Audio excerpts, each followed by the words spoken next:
Assalamu alaikum bandiraɓe heeɗiɓe. Amin calmin on e inde Allah joom jamo, jiɗɗo yimɓe fof nana, kadi jaɓa laawol peewal ngol lelningol, beele ina mbawa dañjude e makko jam celluɗo ha abada. Amin belti hande no feewi, e ko min mbawi artude jokkande on yewtere mon laawol peewal. E ɗeɗo jewte men tati ɓennuɗe fof, gonnoɗen koye Taro bindi annabaɓe ɗi. Ko hande noon ganniyiɗen jofnude ngon Taro, so Allah jaɓi. Ko hono ni min ginniri yewtere men hande fof timmi. Hono no jirunɗen ɗum ni, Allah waɗi deftere mum nde ko pecce ɗiɗi, hono aadi kiiɗɗo o e aadi keso o. Feccere adande nde hono aadi kiiɗɗo o woni e mum ko Tawreeta, Jabuura e bindi annabaɓe goɗɗi ɗi. En jiino e nden feccere adande no taani men Adama woofirno Allah, naatni iwdi mum fof e laamu seytaane. Kono en jangino kadi no Allah fodirno tellinande bani Adama en dandowo joom baawɗe ngam dandude majjuɓe e niɓɓere bakkat ɓe.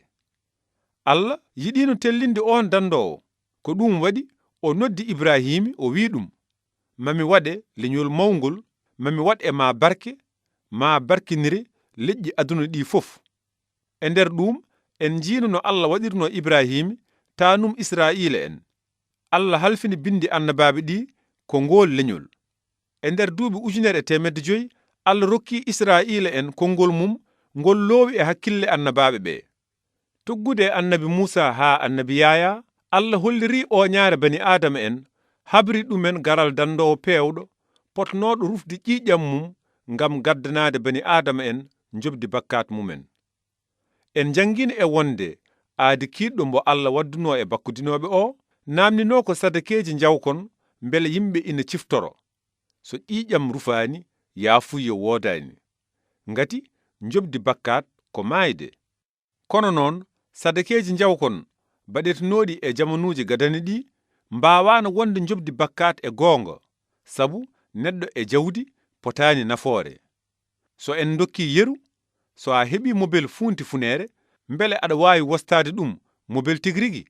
Ala, a wawa. Holi ko waɗi noon? Sabu mobel funti funere e mobel tigrigi potani.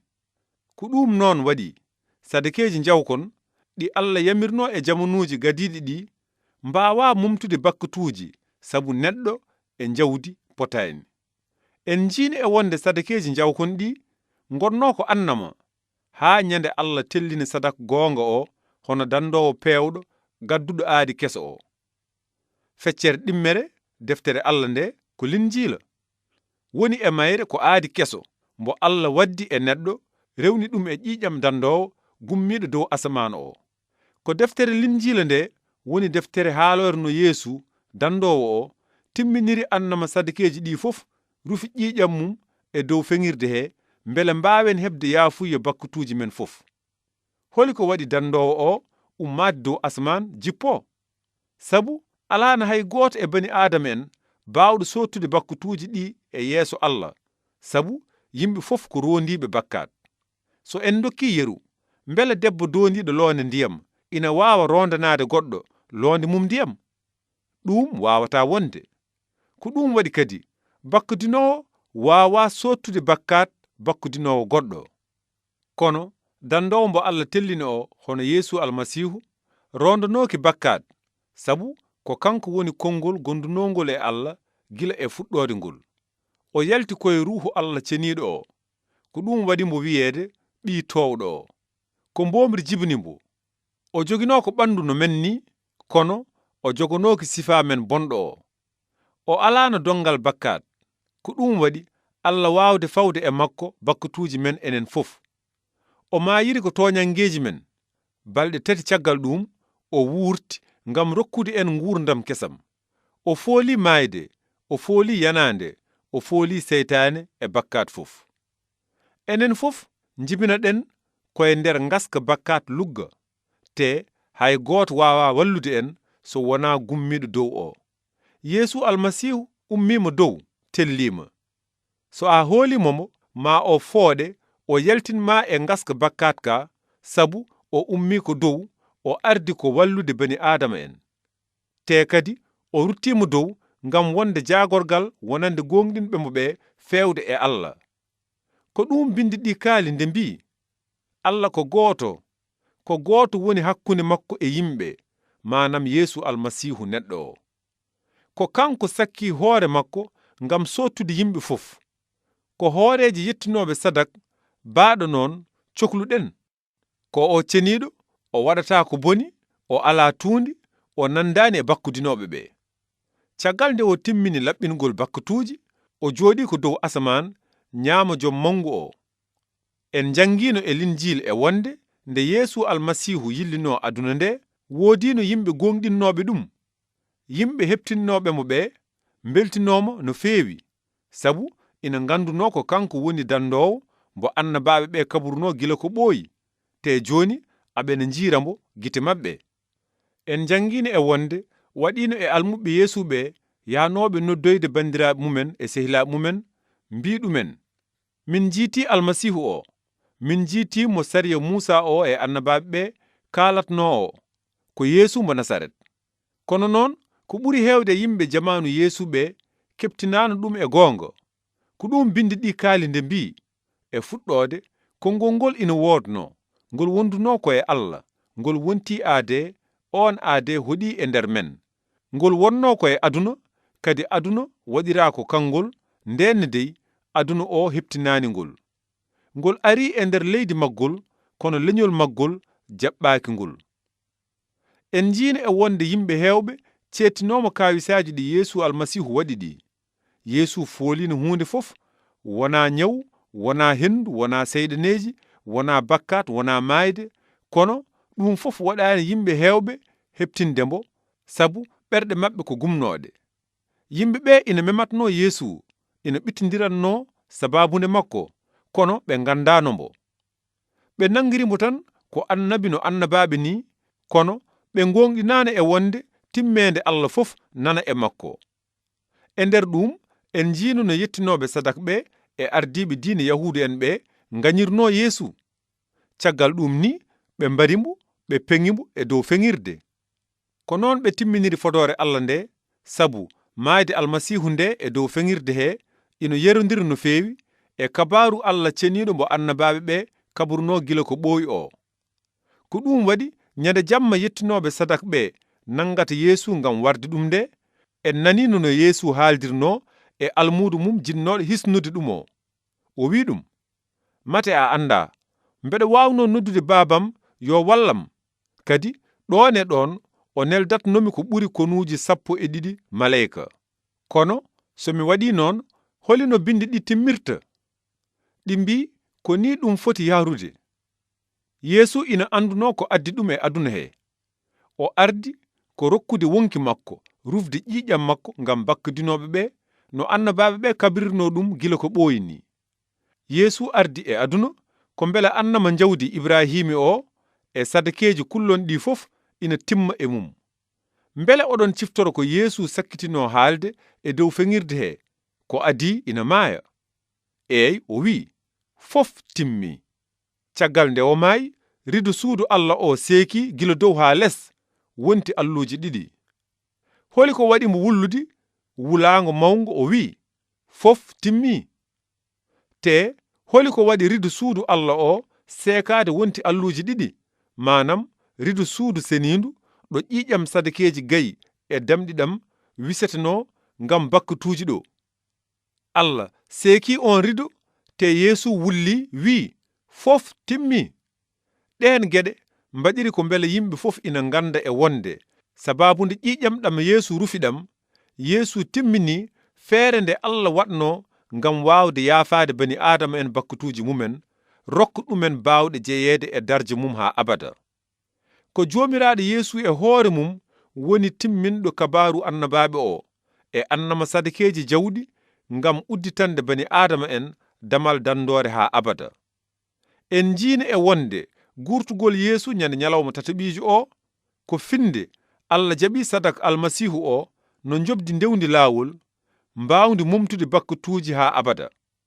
Ko Yeesu Almasiihu woni sadak timmuɗo mbo Allah waɗani yimɓe aduna ɓe fof, beele kala gonɗinɗo mbo ina waasa halkade heɓa gurdam ha abada. joni noon ko adi eɗen jofna taro men e bindi annabaɓe ɗi, amin ñaagi on yo on keɗo no moƴƴi ɗi ayeji luggi belɗi gonɗi e linjil paatuɗi e sadak timmuɗo cakkitiɗo mbo almasihu o waɗi nde rufi ƴiƴam mum e dow feŋirde he mbele yoɓde bakkutuji ɗi. Bindi ɗi mbi sariya o wona martabaji garoji ɗi e koye mumen, ko annama majji tan. Ko ɗum waɗi o wawa muk addande timmede ɓadortoɓe Allah sadakeji nanduɗi jokkodirteɗi hitande fof ɓe. So wonano ɗum tawatno ko sadak woppama, sabu rewiroɓe noon Allah ɓe laɓɓinteno gotol tan natta wattude hakkillaji mumen e bakkutuji mumen. Kono ɗin sadakeji nafata ko siftinde yimɓe bakkutuji mumen hitande fof, ngati ƴiƴam gayi e damɗi wawa momtude bakkutuji. Ko ɗum waɗi nde almasihu o natata aduna nde wi, mboɗomi mi ari wadde sago ma an Allah, fodde ko deftere sariya nde haali e am ko. Nden noon o ƴeŋni sadak gadana o jolni ɗimmo. Koye dow ngon sago cennaɗen cennirɗen ɓandu Yeesu Almasihu sakkandu gotol ha abada ndu. Kala jettinowo sadak ko daraniɗo golle mum ñande fof ina yettina saha fof sadakeji nanduɗi ɗi mbawa mumtude bakkutuji. Kono kanko caggal nde o yettini sadak goto ngam mumtude bakkutuji, o jooɗi ñaamo Allah ha abada, omo fada hankadi ha añɓe makko mbatte pawirgal njaɓurdi makko. Ngati o timminiri sennaɓe ɓe ha abada sadak goto. Ko ɗum kadi woni ko ruuhu ceniɗo o settanto en. Ngati ko ni o wi, jomiraɗo o wi, ko oɗo aadi mbaɗatmi e mabɓe caggal ɗin ñalɗi. Mami loowo sariyaji am e ɓerɗe mabɓe, mi windaɗi e hakkillaji mabɓe. O jokki kadi o wi, mi wonta siftor bakkutuji mabɓe e bonandeji mabɓe, kono ɗo bakkutuji njaafa sadak bakkutuji jarani ɗon. Nden noon bandiraɓe, ƴiƴam Yeesu rokki en cuusal nadde e senindu ceniɗe he. O udditini en laawol kesol guurngol ngol o rewni e ride mo seeki o, manam ɓandu makko ndu. Tawde jogiɗen ko jettinowo sadak mawɗo gardiɗo galle Allah o. Nden noon ɓadoroɗen Allah ɓerɗe ɗe ngala naafiqagu hoolare timmude. Ngati so en teyi en bakkudini caggal nde ganduɗen gonga o, sadak bakkutuji heddaki ɗon hankadi. Heddoto tan ko fajirde siññede ñawore e jeygol casgol jogorgol modde lutdiɓe ngol. So neɗɗo diwi sariya Musa o e seedan faagu yimɓe ɗiɗo walla tato, yurmetake warete. Ala ko haali noon jaɓɓuɗo ɓi Allah o ton wini ƴiƴam aadi cennuɗam ɗumɗam rutti yenni ruuhu gaddowo moƴƴere o. Ngati eɗen gandi biɗo ni o, ko min yoftoto te ko min yoɓata. O wi kadi ko jomiraɗo o ñaawata yimɓe mum, kala naɗɗo juuɗe Allah guurɗo o boorama. Koye ɗin konnguli Allah rentiniri yimɓe mbele ina mbasa welsindade dandore mawnde wonde e ƴiƴam Yeesu nde. Kala caliɗo sadak mbo Allah e hoore mum waɗi o, yo andu sadak goɗɗo momtowo bakkutuji wonta wood. Ala ko heddi so wona ñawore Allah nde wondani e yurmede nde. Ko Yeesu Almasihu woni sadak timmuɗo mbo Allah waɗi, mbele kala gonɗinɗo mbo ina wasa halkade heɓa gurdam ha abada. Yeesu haalino dow feŋirde he wi, fof timmi. Te so tawi ko Yeesu woni konngol Allah, so Yeesu wi fof timmi, ko Allah e hoore mum wi fof timmi. An keɗiɗo hande, mbele aɗa gonɗini Allah yoɓanima bakkutuji ma? Mbele aɗa gonɗini Yeesu Almasihu timminanima golle dandore? So ɗum ala, mbele nden ƴewata ko dandirede sabu golle ma pewɗe. Amin jetta on sabu keɗugol mon, yo moƴƴere Allah won e mon, te miccoɗon no moƴƴi e ko bindi ɗi kaali nde mbi, nden noon enenne holino mbawirten dadde kuugal so tawi en palkisima dandore fodde ni mawnude.